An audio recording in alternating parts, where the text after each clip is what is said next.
The translucent visage of an Orlan glows before you. At your approach, it shimmers.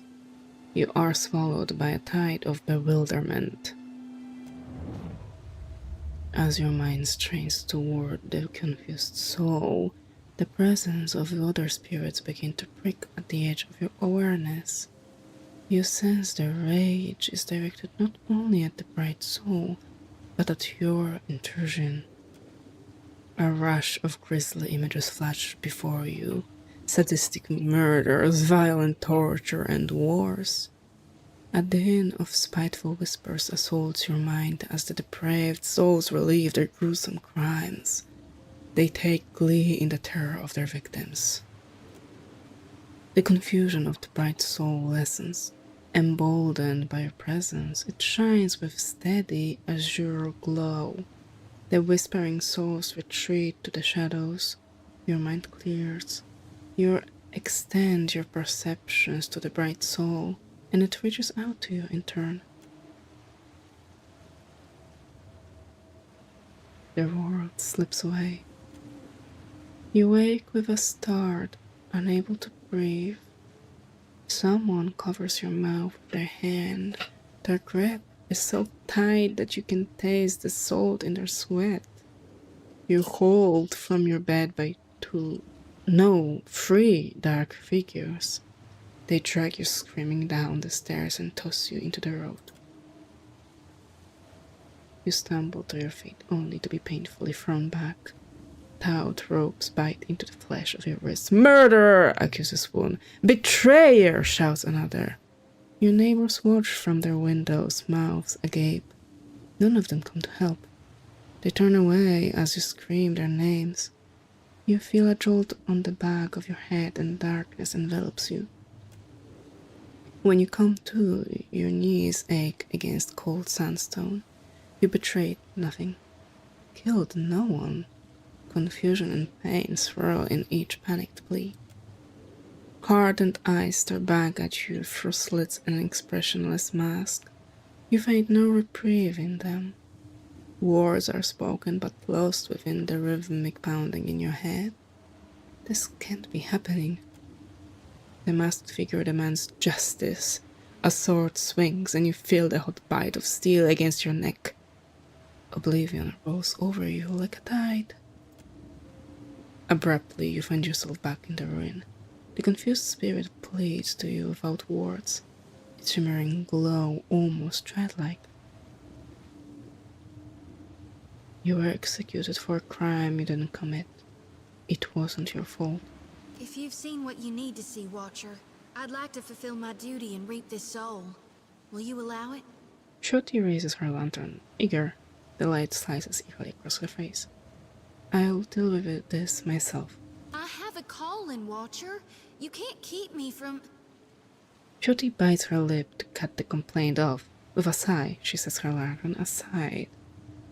Seraphin shows his braided beard beneath a quiet smirk. The soul flickers briefly. You feel it loosening its grip on this place as it attaches itself to you. Its glow extinguished, the chamber is plunged into darkness. Jealous whispers return with renewed malice. The guilt of the damned bears down upon you, an unholy chill that sinks deep into your bones, your every marrow running cold as ice. Unnatural shadows dance in the darkness around you. Out of nowhere, a heavy fog rolls over the ocean, so dense that you cannot see more than a dozen feet out from your ship. With the fog's arrival, the winds die, the waves calm, and the Defiant is left aimlessly drifting, the only sounds those of the hull groaning as if in dread what's to come. Eerie green lights pierce through the fog as the silhouette of a massive galleon approaches. Black sails, though tattered and rotting, catch in an otherworldly wind, slicing the ship forward at a rapid pace. The captain, a skeleton outfitted in tarnished armor, with glowering eyes, surveys you from the quarter deck of the decaying galleon. She rubs two fleshless fingers against her chest before pointing right at you. What the goddess of death has marked, I will live untouched. She nods solemnly, once. Then, with a tilt of her skull, steers the ship away. As the floating hangman turns, several undead sailors shamble across the deck, hungry for a look at your crew. They scratch at the chipped and rotted railing, heads rolling on their exposed spines. The ship disappears back into the fog. A few minutes pass before the fog fully dissipates and the wind picks back up, rustling your sails. The sea is clear, empty. The other ship is nowhere to be found. Oh, and that's a good thing. To Evna, captain of the Defiant. I know what you're thinking. I have too many lovable cats, dogs, pigs, birds, and pigs. Like you, I once thought I could take in stray pets, care for their needs, and shower each with equal affection. But we limited beings have only so much love to spread around. Unpleasant, unfair, unfortunate. That's why I took it upon myself to optimize affection and curtail my critter care. I bring you the Critter Cleaver. The cleaver is a handy, ethics-free apparatus yanked from a genuine Ingwithian dig site and restored to glorious functionality. Simply slide your favorite feline down one end and let the cleaver do its charm. The best is yet to come. See, the cleaver remembers. Stick a white bird in there, it remembers. Purple pig, it remembers. It even remembers your pet's strengths, weaknesses, and favorite places to poop. Now your furry friend isn't just going to slide out of the cleaver's business and same as it went inside. No, they come out different. Better, sometimes. That's where it gets fun. Combinations. Want a bird to think like a pig? Want a cat to think like a different, better cat? The cleaver provides. Would be doing me a favor of epic proportions if you gave the Critter Cleaver a whirl. Once folks see you using it, everyone will want a turn. I move it to the far wall of the dark cupboard, which is at Periki's overlook in Neketaka. You can find the cleaver just due west of the wooden fella. A friend and fellow animal lover. P.S. I fixed the insert receptacle so that it no longer accepts orals and gave it a good scrubbing. You are welcome. Neketaka, late spring.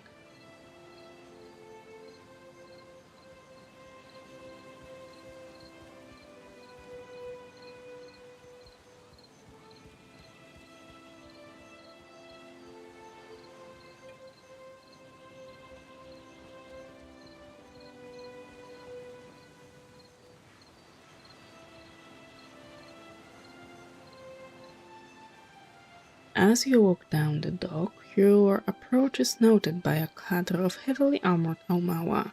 Their leader briskly leads them to intercept you. Though the harbor master says nothing as she surveys you, you notice a telltale sneer and a twitch of revulsion that are all too familiar. You're far from home, farmer. How did you make it all this way in your little boat? The Aumaua cranes her thick neck to look along the hull of your ship.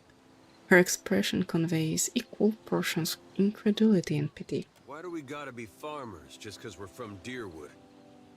Are you a farmer? Yeah, but you can't just assume. We got rabble-rousers too. As her attention returns to you, the Aumaua's mood becomes more formal. I'm the harbor master, Kauha. I must ask your reason for docking in Neketaka. Okay, let's go. I am following a giant made of Adra and I need to see someone in the palace about it. The harbor master chuckles to herself as do the women and men behind her. Yeah, you do need to see someone, truly. I think it's the animancers in the spire you're looking for. To help with your head. Hey, The assembled guards roar with laughter and clap the harbor master on the back of her joke. Deep within you, you feel an uncomfortable roiling. You can't be certain if the sensation is physical or spiritual, but it immediately induces nausea and fills your ears with the sound of blood rushing through your head. Cutting through the din, you hear a familiar woman's voice speak. Each word comes slowly, following with what sounds like the chiming of a small bell. Show them. Get them? No, I don't want to show them. No, no, no. Show them what you are. It is really important that I go to the palace. I need to learn where I can find Luminous Adra. This city is full of foreigners looking for luminous Audra. If you want it so badly, get back on your ship and head back out to sea until you have proper business here. The harbor master gestures toward you both. The women and men behind her nod and murmur in agreement. The nausea continues to build inside you, blood pounding against your skull. Again, the woman's voice. Again, the chimes. I will help you. What's the matter with you? What are you doing? If you're trying to scare us with some cipher mischief, save the purple flames for the tribes of the outer island. The roar in your head begins to abate. The ringing of the chime becomes clearer, rhythmic. 2 successive peals followed by a brief respite. You realize the chime is ringing in tandem with your heartbeat. You open your eyes. The harbor master is gesturing wildly, presumably to get your attention, and yelling in your face, but you hear no words, only the ringing of the chime as your heart rate slows, and slows, and slows, and slows. Now. What? What is this?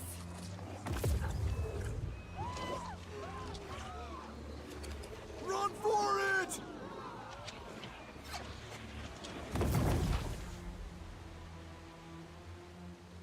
I think I got a ghost up my nose there.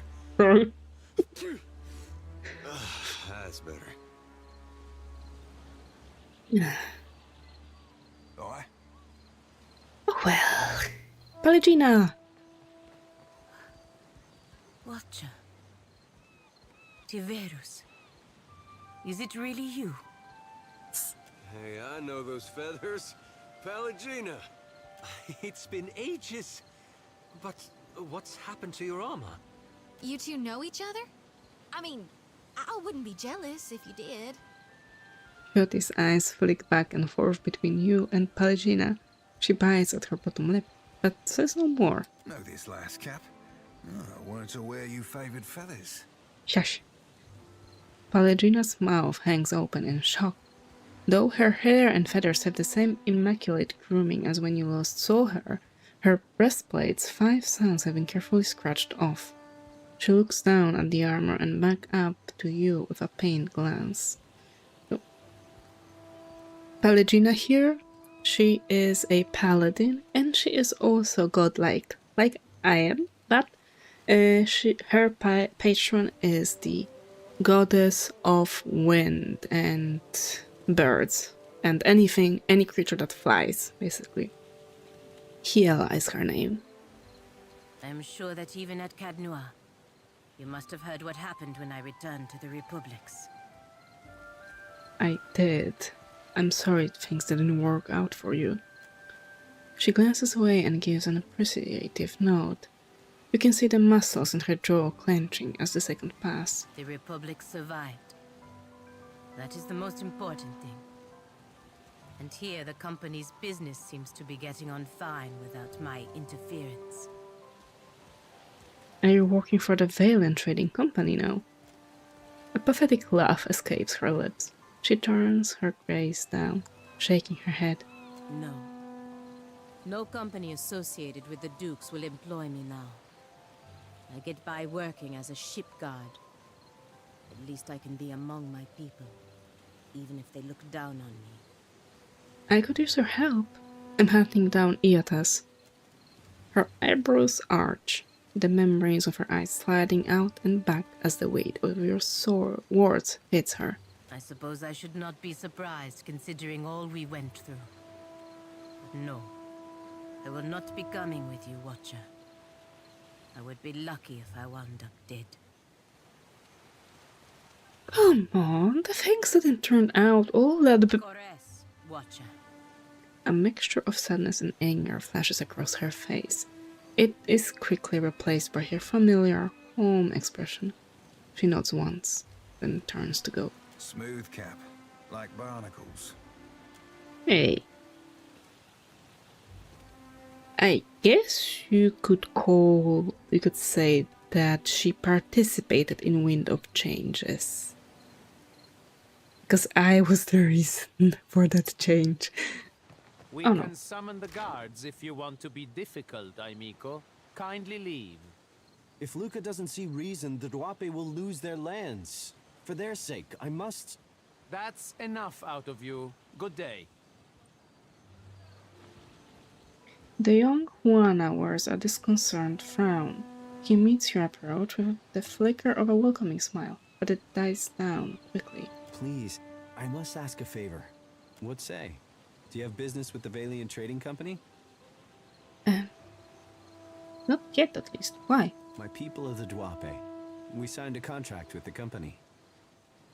We were not understanding the terms at the time. Oh. I wish to, what say, renegotiate. But the clerks turned me away. Tell me more about this contract. My father, the Ranga, took payment from the company. In exchange, they dig for Audra. Okay. He did not understand the Valian way. When he dies, the Outlanders will claim our island for themselves. Oh. Father has fallen ill, and the clerk, Luca, stands by the agreement as surely as if it was stamped in his skin. I'm guessing the company didn't like someone challenging their unfair deal. Akira. When the Valian clerk learned I was from the Duape, he became very anxious. I made my appeals to Luca, but my words were as stones dropped down the deepest well. While I am barred from the company office, I can do nothing for my people. What's that? Laugh. I'm not gonna laugh. I'll meet with this Luca. Maybe we can arrive at more agreeable terms. Akira, my thanks. I will remain here by day until justice is done. Definitely not stealing. It's not stealing. I would just want to go inside. But I guess that's the way we go and get inside. I'm through. You carefully squeeze through the opening, steeling yourself for what comes next. In the darkness of the tunnel, you hear quiet urging. You press on with offered sympathies. Who failed? Seraphim and Elves failed. As you progress through the tunnel, a change in the air pressure catches your attention. There is an opening above your head. The walls are slick and coated with waste, but you find handholds carved in either side of a narrow passage leading up. You haul yourself out with a bit toward freedom. Out through the toilet of the Valian Trading Company headquarters. You have a name. Just a moment. There we are. So, did Alvari send you? I'm putting together the numbers. You will have to be patient. Well, you're no clerk. Sientere, Watcher. I was preoccupied. Do not take it personally. They put me in this side office for a reason. How do you know I'm a watcher? Oleska Saraso, advisor. And you are the Watcher that frightened the harbor master. Ah, okay. Did you get turned around? I can't imagine what you'd want from me. Can I ask you some questions? I can spare a few moments. Could you tell me a little about the Valian Trading Company? Well, it is funded and so controlled by the Songretta Mea Compresa. I can tell you that much. a council of 11 investors. Dukes, nobles, not all from the Republic's mind, but all very important people. Who runs the company? While the Songreta is away, Cantaniro is the company's highest authority on the island, but he mainly concerns himself with diplomatic affairs. For... Oh, sorry. What do you do here? Put plainly, I am an advisor to the director. I keep the books in order and offer advice on the operations of the fleet. Profits, losses, all here. I have a better head for numbers than for small talk, I'm afraid. It isn't personal. I understand perfectly. It is nice to be asked, I suppose. I hardly ever get anyone in here unless they need help with their sums. I don't see why. You probably have the most important job here. That is true, but hardly anyone says so. I have been lucky to reach this position. I enjoy the work, and it is clear that I am needed. Being useful. It is a good feeling. Who's in charge here? I only handle the numbers, madam. If you are looking for work, you should speak with Governor Alvari. Her office is downstairs, towards the back. Downstairs towards the back. Okay, thank you. Captain Radora. You say I cannot down the rest? Watch me, Amico. A valiant sailor raises her tankard and arches her back to invite a torrent of ale down her expectant mouth. Holding this pose with nothing to show for it, she taps the tankard's base and furrows her brow at its apparent emptiness. Her companion shakes his head and focuses his attentions elsewhere. Madico, it is no wonder I thirst. This is not a temple I expected the gods to frequent. Really? Wait. Zamar sent me to collect your debt. Merla, and he hired muscle. Sientere, but you are too late to collect. She holds out her palms and flinches at the blow that doesn't come. A gang in the northern alley stole every coin. I cannot hire a crew, much less repay Zamar. Oh, not another gang. Last time they killed us several times. Oh. Zamar is having some pirate trouble. Could this gang be connected? If they wanted Zamar to thirst for coin, it is possible. Botzos will regret it when I turn my cannons to their mast. Those the cannons you be waiting for Zamar to cast you? Because I'd be seeing more holes in that plan than in any Principe mast's future or no. Why don't you tell me what happened? Wizard lights drew me like a moth to the alley north of the wild mare. And the blow to the back of the head that followed, Merlight hurt. Then a wolf sat on my chest while a group of thugs went through my pockets. Oh. It growled like a thunderstorm and drooled on my uniform. I stumbled back here and traded all I had left for the comforts of the mare. Sounds like my quarrel is with this gang. Farewell. When you got their leader, tell them Radora sent you. Yeah. Sure. You cannot even pay me. Lord Admiral Imp. Avast, ground filth. Why disturb Lord Admiral, eh? The imp glances left and right with evident anxiety. Not doing anything wrong, eh? Go away. The Zoribs flanking the imp chitter to themselves and glance around the district. You wouldn't be trying to steal a boat, would you? Boat? Lord Admiral has fleet. Blast filthy ground stink city. Start with you, eh? The pitch of the imp's voice begins to turn heads. Get her, cullies! The imp points at you and screeches at the top of its lungs. Now she's fine with it. What can I do you for?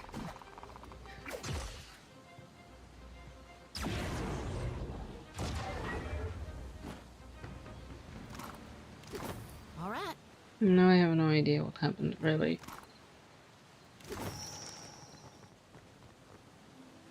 The cleric busies himself about the room, favoring you with a brief glance. He rubs under his eyes and exhales through his nose. Try not to break anything. Let's examine him. Luca's shirt is spotted with a number of faded purple stains that you recognize as droplets of wine. Someone has tried unsuccessfully to wash them out. Noting your interest, Luca tugs his jacket close. The service at the tavern are clumsy. Most clumsy indeed. I spoke with Taverno outside. You have a claim on his tribe's land? A lawful claim, I might add. No matter what the native says to the contrary. He showed up with a forged contract, as if I wouldn't know the difference between our paperwork and theirs. Tawenu is lucky I only seized the forgery. The Gallet is too good for his kind. There must be some agreeable way to sort out Tawenu's problem. Your villager friend would do well not to stand between the company and our prize. The company is allowed to solve problems as we see fit. And right now, Tawenu is a problem. Besides, lying is second nature to the Ranga heir and his ignorant cliente. You know, I can always just sit on the office stoop and tell passers-by how the company conducts itself. I see. The company would appreciate it if you kept our affairs as discreet as possible. Now move along. I have larger matters to resolve than the fate of one insignificant island. Wait, what? No, we're not done. Already. Must you crowd it further? About your little problem with Tawenu. This again? Precomplan, can it? Tawenu mentioned you were anxious about talking to him. Why? The crown has been known to grimace at our client tribal privileges. We do not allow local trouble to stymie us, so that Rawatai can steal an advantage. You're ashamed of this practice, and you don't want to admit it. Postenago, the company has every reason to congratulate itself. Now move along. I have larger matters. I'm not done with you. Already. This again? Precomplan, can it? We're talking about the Dwape homeland. This isn't right. This is the homeland they signed away for money, Ak. I can almost guarantee the company will put it to more dignified use. What is the purpose behind such a contract? Simple enough. We take on the burden of caring for the tribe in exchange for luminous Adra rights. Tawenu is myopic if he thinks his tribe can thrive under Aranga in this climate. Keep negotiating like this and you'll drive the Wana into the arms of the Royal Deadfire Company. This is... Ak, true enough. But breaking a contract for diplomacy's sake is simply not done.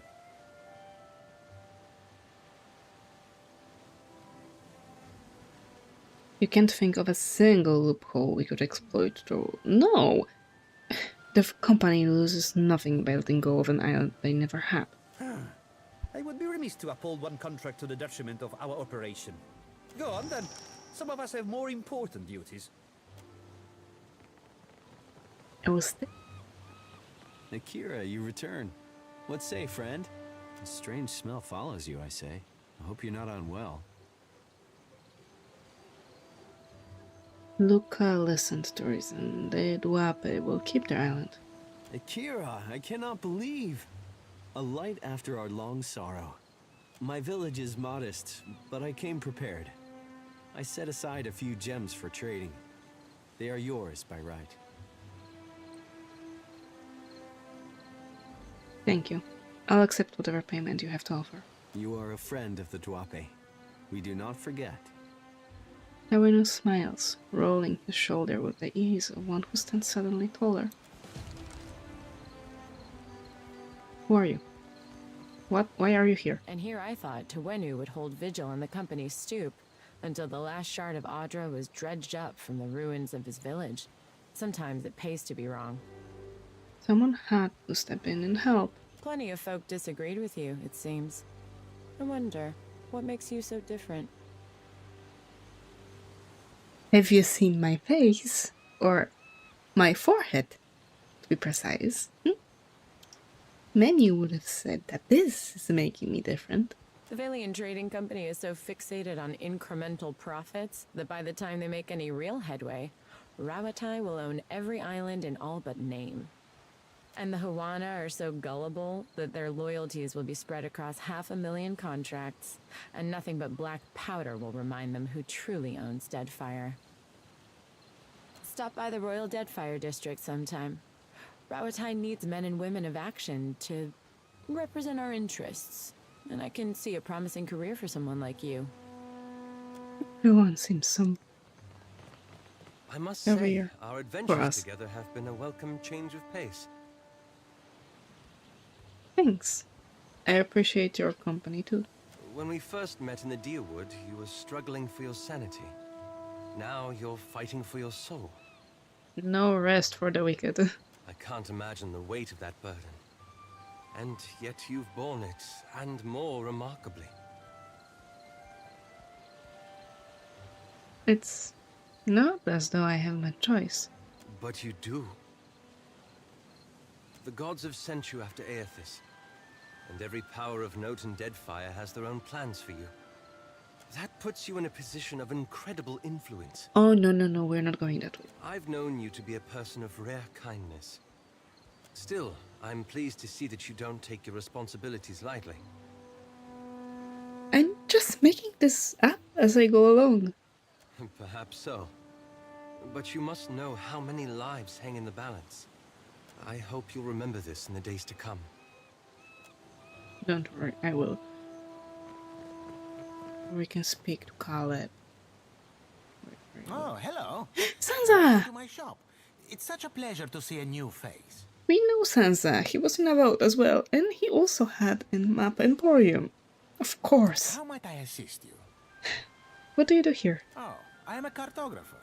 I make maps. I'm not half bad at it either. And may the gods forgive my immodesty for saying so. If you need a map of any settled region of the Deadfire, I am your man. And my commission rates are quite generous. It used to be I would take to the sea and do a bit of charting myself. But I haven't the time. Too many maps need making. A shame, too. There's a whole swath of the Deadfire I've yet to see. I'm quite keen to write a book, in fact. Oh, but I won't trouble you about that. Excuse my nattering on, won't you? Do you sleep here? Sometimes. Married to the work, you know? I just get so engrossed in my maps. And next I know, it's morning.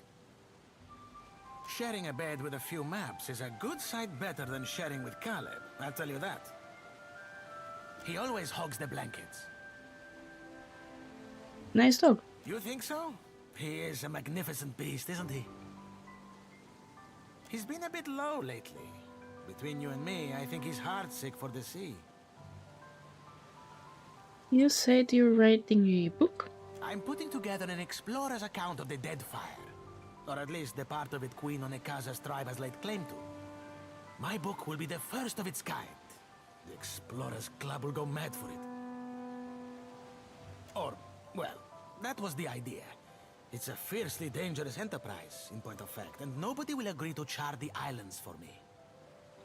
You'd think ship captains would be a bold-hearted bunch. I offered fair recompense. I'm not exactly the most powerful fighter, or I do it all myself.